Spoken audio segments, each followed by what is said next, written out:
Welcome to Voices in Aging. My name is Janice Whitaker, and I am the Administrator and Community Liaison for the Center of Geriatric Nursing Excellence at the Penn State College of Nursing.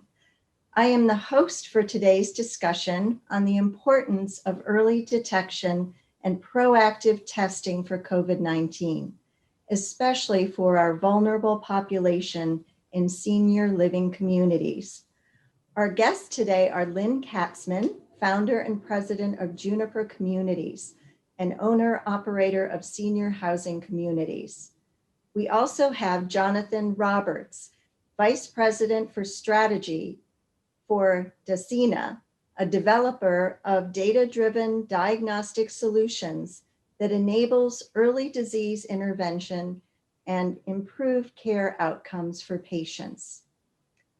Jonathan, how important is early disease identification and intervention in improving patient care outcomes for COVID-19?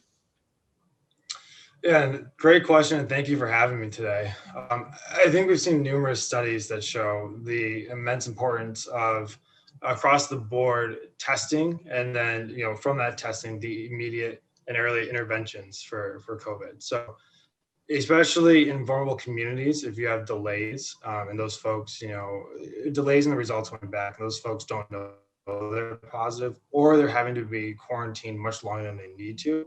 That can have a lot of lasting adverse effects, either through very large spread that would otherwise be avoided, or just through deterioration of just their livelihood. Just normally they're not able to go out and do the things they'd like to do. So it's very important as a company to be able to provide fast and accurate testing, not just one or the other. Yeah, fast and accurate certainly sounds like that's very important. And you mentioned the quality of life and the impact that could potentially have if it wasn't fast and accurate. So, Lynn, do you want to add anything to that question at all? Yeah, I do. I think we learned at Juniper very early on that this disease was transmitted asymptomatically. So it was not just by people that showed symptoms.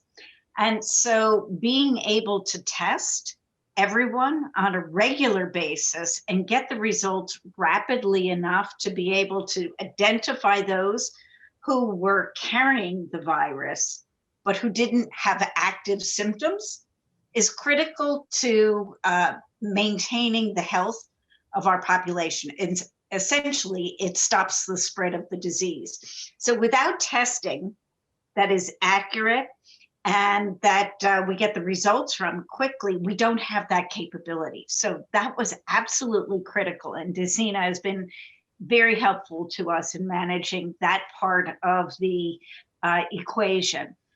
Without them, I don't think we would have had the opportunity to have caught as much of the potential spread of the virus within our communities. So Jonathan, do you want to expand on that, how enhanced testing methods have helped manage the spread of the virus from your experience? Definitely, and Lynn is 100% correct that that's what makes COVID so dangerous, is that you can spread it. You feel completely fine and healthy, right? And so you could have just someone on staff that is presumably much, a very healthy individual that feels completely fine, but they're going around, and all of a sudden you have a whole community that's in pretty dire straits. And I think that's also the additional innovations that we've been able to bring to the table as a company, is bringing in the algorithms. That it's not just a one size fits all approach. We're able to stratify and figure out which individuals are most at risk, prioritize testing for those folks, but then at the same time enable the quick and easy, relatively painless. We've been able to innovate on that as well. And we can talk on that more later. For all staff, to make sure we're catching it quick and we're intervening before there's any kind of massive outbreak or spread. And I think also we'll get into this more later as well, but making sure that we're doing PCR testing that has a much higher degree of accuracy, that's also important. So across the board, making it easy so folks are adopting it. You're going to get a lot of pushback if you're doing something that's painful. So making it easy, and streamline the process as much as possible, including data. So Lynn, tell us how Juniper has embraced technology and new medical developments to improve safety for residents and staff. Well, I think Jonathan just did a really good job of outlining a couple of the things that we've done in partnership with Decina. I want to elaborate on them because I think it's critical. One of the things that was really difficult at the beginning of the pandemic was not only getting sufficient testing and getting those test results quickly, but the way the sample was taken was very difficult, particularly for older people and those with cognitive issues. It was, you'd take a long Q-tip and you'd stick it up to the back of the nose. So one of the things we did with Decina is we did a validation study on a cheek swab, which enables us in the states that we work with Decina to utilize a simple swab that someone can do on their own, or with assistance if need be, which isn't uncomfortable. And that makes the whole process much more manageable. It enables us to do testing regularly without people being afraid or having concerns about it and saying, no, you know, I've just been tested.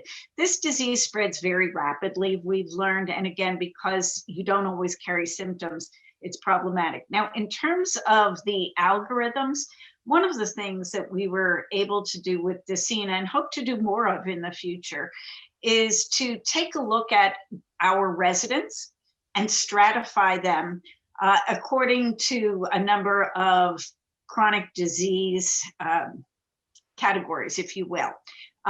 People who have different vital signs, who have different chronic disease patterns, they fall into different groups in terms of this virus. And so together with Decina, we've been able to develop protocols that enable us to determine who's most likely not only to be susceptible to the disease, but to come down with more severe symptoms. And that's been really critical. So there are a couple of things that I think have been very important to us on the testing side. One is being able to have a comfortable test. The second is to be able to determine who's most susceptible to the disease. And there's a third, which is to streamline the testing process itself. Now, most people don't understand that testing doesn't just happen. You know, in a community such as ours, you've got to get everybody organized. You've got to buy the tests or get them from a provider.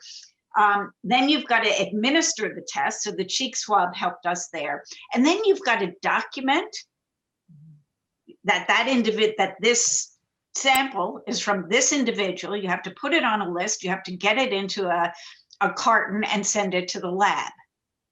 That all takes an enormous amount of time just when our team members are busy taking care of residents. And so one of the things we did with Decina that I think makes them so special is that they were able to streamline that process.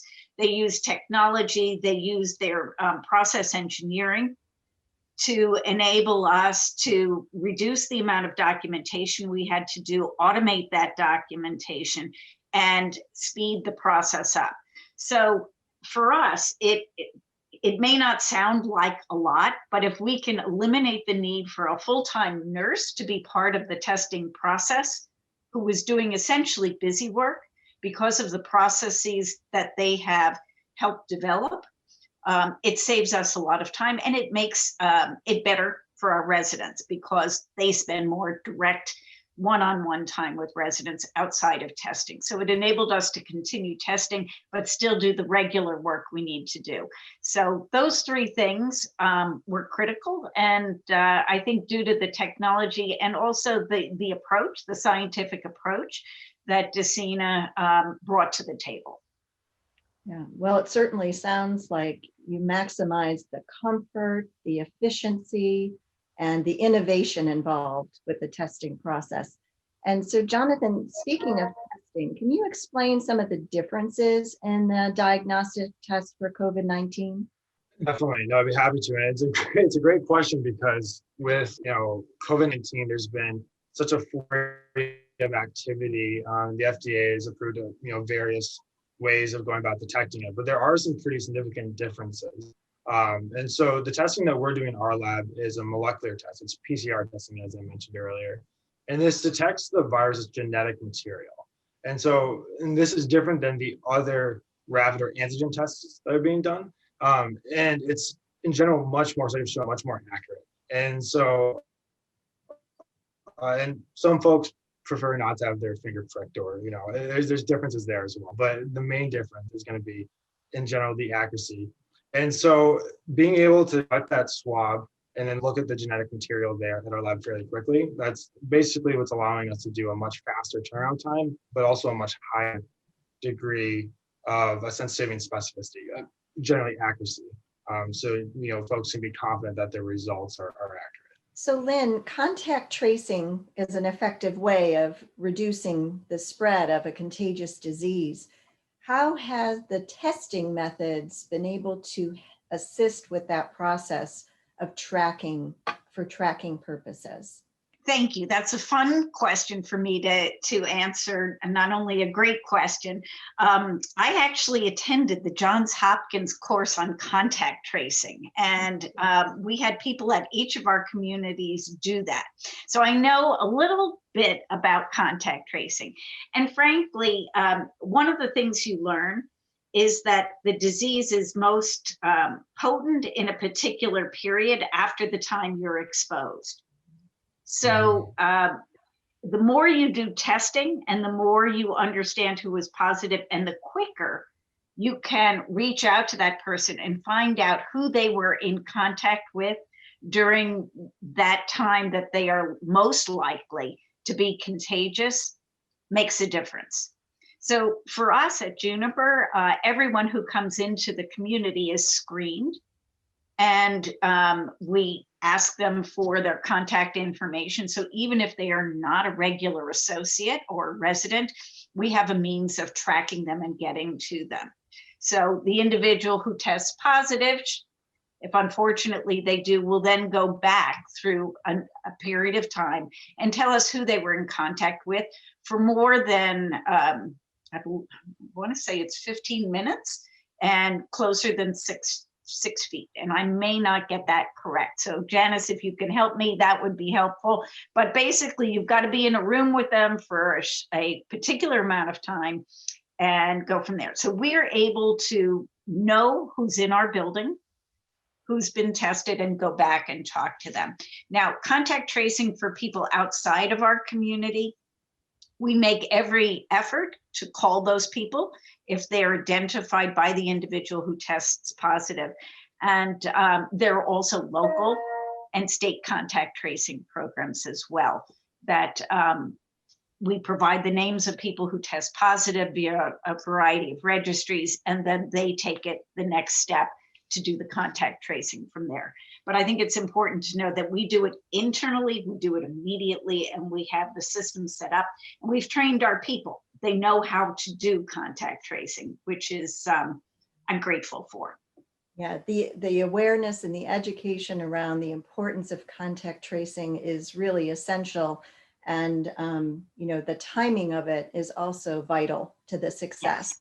I'm actually doing contact tracing at our university to provide some assistance to reducing the spread on campus. And it's 6 feet or less. And thank you. Our protocol is 10 minutes or less, Okay. But that could vary from place to place. So it is certainly evident that exciting top-level research and medical technology is being implemented at record speed to ultimately improve patient care and overall public health. Are you finding that this is having a positive impact on the health of residents and staff, as well as reducing stress levels due to isolation in senior living communities? Well, I think that's a great question. It's a long question, and I think technology. I'm going to answer it a little differently and take it perhaps out of what you would expect in Jonathan's realm for just a moment, and I'm going to address social isolation. And I'm going to do that in two ways. Number one, if you test regularly and you control the contagion in a community, you have a much better opportunity for allowing for some types of engagement. And that's really important for social isolation. So I guess I lied, Jonathan, I was going back to you, but I'm now going to go to another piece. One of the things early on in the pandemic is, regardless of what we just didn't know as much, and people had to isolate. They were in their apartments for a very, very long time. So Juniper used technology. We created a crowdsourcing activities or engagement site. It's called Virtual Connections, and you can find it at slvirtual.com. And it's a compilation. We crowdsourced a number of different types of activities that people could do from their home, whether it be their apartment or their home in the greater community. Everything from visiting an archaeological dig somewhere in Africa to attending the Metropolitan Opera's performance of Madame Butterfly, and everything in between. There are things on how to do crafts, how to do things in your apartment, how to do exercises to keep your body moving. And so we were very pleased to do that. Obviously, that's something, and it's helpful. Ultimately, it's testing, and I hope the vaccine, which will enable us to open up our communities more to avoid the kind of social isolation that I think we all are suffering from, but particularly older adults. Jonathan, did you have any other comments or information you'd like to share with us today that we haven't gotten to? I think specifically on that point, I do think that we are seeing, like I said earlier, there's a lot of studies that show that if you're doing testing, quite often, in combination with, some form of either prioritizing isolation or, just trying to limit social interactions, I think that is, at the end of the day, the best way to limit the spread. And we also are very excited for the vaccine to be coming. We're also just very excited to see partners such as Juniper, working with us. So we've been in the healthcare space for a number of years, and change in healthcare can be tough, and people don't always jump on it right away. And I know this isn't, exactly you might not say it's a full-on health thing, but we didn't anticipate to have such innovative partners. We've been very excited to, have folks, it was alluded to earlier, but there's been a lot of validation work that's been done, and a lot of just cutting edge things that are being worked on. And so it's been a lot of fun. And I think we've been doing a lot of good. So I just, kudos to Juniper and everyone over there. And, we've really enjoyed working with them. Well, as you've mentioned, the pandemic has certainly created so many different challenges, including tremendous change on a day-to-day, moment-to-moment basis. But having two innovative companies, Juniper Communities and Decina working together with their specialized contributions is really what it sounds like. It's making a huge difference for the residents that are in the Juniper communities. So Lynn and Jonathan, what are your thoughts about the vaccine will be coming out soon? We hope as early as next week. And how will that impact testing and contact tracing, all the things that we've talked about today in care communities? Well, I'll take it first, if that's okay with you, Jonathan. Right. We're thrilled to have the vaccine coming out, and we are very excited that we expect all of our associates and the vast majority of our residents to line up and be ready for the vaccine. the vaccines that are likely to be approved this year, so the Pfizer vaccine and the Moderna vaccine, both require 2 doses. And the Pfizer vaccine, which has been now reviewed by a committee of the FDA and has been suggested that it be approved, and likely will be later today or tomorrow, is the research suggests it's about 52 to 53% effective after the first dose and 95% effective after the booster. So what that says is that we can't let up.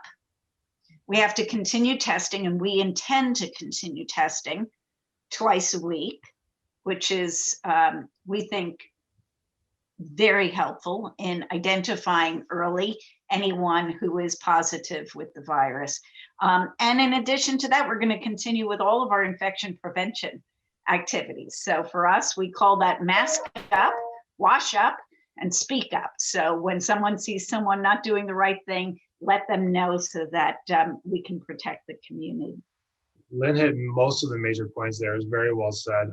I think we anticipate there's still to be a need for testing into the future, both in these communities and in all of our communities as a whole. We're looking at maybe, as mentioned, around 50% after the first dose, 95 after the second. There's going to be a lot of folks that might worry, hey, was I in that 5%? I have a cold or I have the flu. Am I in that 5%? And so I think as far as, Decina's outlook on this, we're going to keep ramping up our abilities to make sure that we can still maintain a very quick turnaround and the accurate testing capabilities. Absolutely, maintain that level of vigilance for quite a period of time. There's a month between the first and the second doses, and then, the community needs to obtain the vaccine as well in order to reduce the risk as well. So, well, thank you so much to our 2 special guests today, Lynn Katzman from Juniper Communities and Jonathan Roberts from Decina. We really have had a lively and interesting and informative conversation today. We thank you so much for everything you're doing to care for the older adults living in senior living communities at this time. Keep up the wonderful work.